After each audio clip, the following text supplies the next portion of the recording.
Ron, I know that a lot of people have expressed some concerns about your intentions, what you're actually trying to accomplish here. I know from knowing you personally that you're really trying to make things positive for the city. You're trying to help this city. Can you go into some of that? Well, I know that one of my biggest naysayers has been Councilwoman Chandler, and she makes it very public on Facebook, so I don't feel bad about making my answers to her public as well.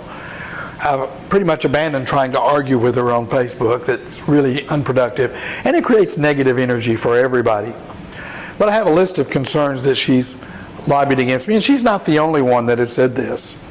Her first question was, I want you to tell me one, and I'm going to read her questions as she posted them on Facebook.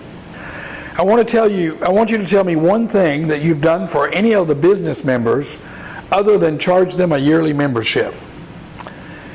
It makes me chuckle. The annual dues are $20 a year or $50 for life. Now, I think you're going to have trouble convincing anybody that we're fleecing the business community by taking their dues.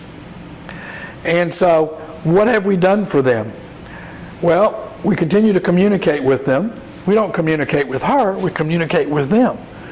They call, they talk to me. How can I handle this problem? You know, you don't need but one problem solved, and it's worth 10 times the dues you might have paid. And I think as they've watched this unfold and seen these solutions and seen the way the city has not reacted, if they figured out that there's strength in numbers because we continue getting more members every month. So my answer is that we've done plenty for them, and their dues don't come close to representing the resources we provide for them. Her second one is, so you have a hidden membership under the guise of city retaliation. Well, I don't know what she's talking about on city retaliation.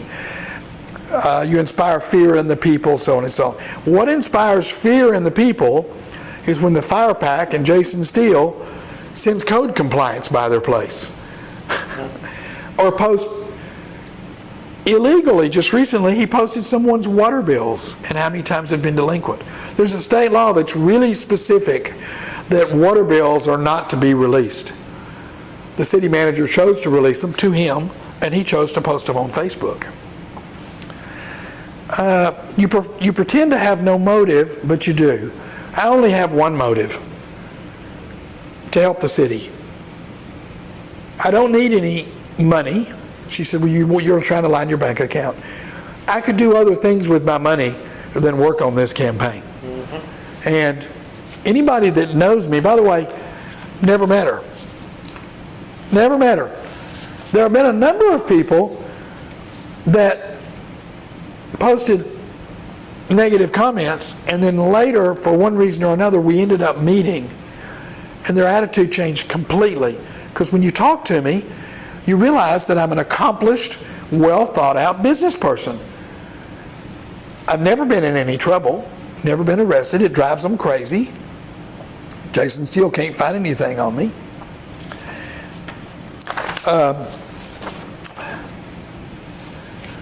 You say you're not doing well financially. We are doing better than most cities. I don't think Haltom City is doing better than most cities. I think most cities don't care. Their revenues come. They've received government money. Their sales taxes may have gone down, but they've come back up. In Haltom City, they played a game with the taxpayers. They lowered their tax rate. Almost everybody pays more taxes because the valuations of their homes have increased dramatically and their businesses. So the city ended up with $1 million more in revenue last year, even though they cut the tax rate. Now, if they'd really wanted to cut the tax rate and have their budget flat, they'd have cut it even more. But they play that game, and of course, you know, it sounds good when you listen to it. Oh, we cut the tax rate, until your bill comes in the mail and it went up. And they're like, well, wait a minute, I thought they said they cut the tax rate. 99% of the tax payers don't understand that if their property value goes up, their taxes go up, and the city had an opportunity to lower their tax rate even more. She said, you slammed a local business for making a decision to move to a different location. I didn't slam Hofbrau. I want to be really clear. Hofbrau is making the right decision. As a business, entrepreneurial, well-run restaurant, they've decided to move to the better part of town. My only question is, what is the city going to do with the old part of town? The corridor that continues to decline, that lost the grocery store, that recently lost the CVS drugstore. You stated once before that Haltom City was the mecca for automotive related businesses. Who was that good for, Ron? You or the citizens?